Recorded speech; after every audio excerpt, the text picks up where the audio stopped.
تگه ده وطن وطن سوی ده چمن چمن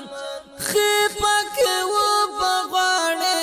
وینا وینا نغواړي جنگ زتا نغواړي تگه ده وطن وطن سوی ده چمن چمن خیپا که و بغواړي وینا وینا نغواړي جنگ زتا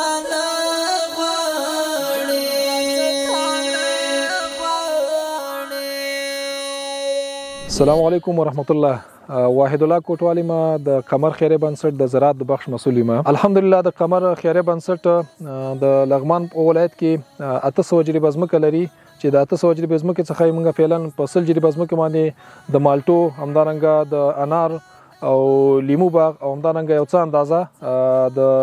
ناک لوکاټ انګور او ځینې نور مختلف میوه لرونکي بوټي مو کرلي دي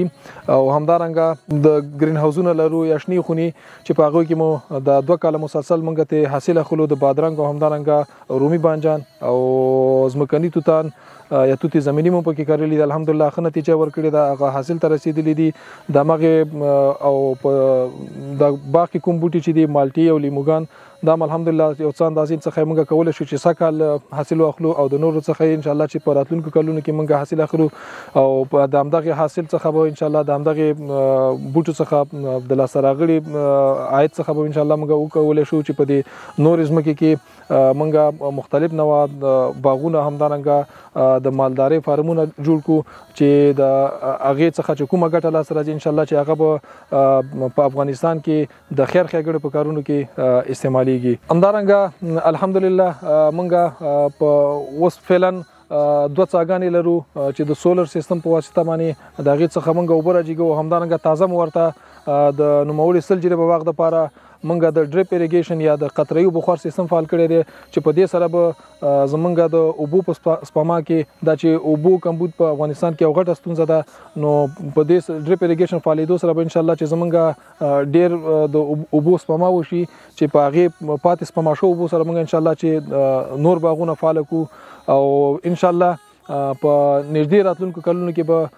د همدغې باغونو څخه کوم حاصل چې لاسته راځي او د هغې حاصلاتو څخه چې موږ کوم عاید لاسته راوړو د هغې په واسطه موږ کولی شو چې د خیر ښېګڼې هغه کارونه ترسره کړو چې اوس د نورو په مرسته باندې ترسره کېږي. انشاءالله په آینده کې به قمر خیریه بنسټ خودکفا شي او د همدغې باغونو او زموږ د نورو زراعتي پروژو څخه چې کوم موږ په پلان کې لرو د زراعتي او مالداري پروژو څخه چې کوم حاصلات راځي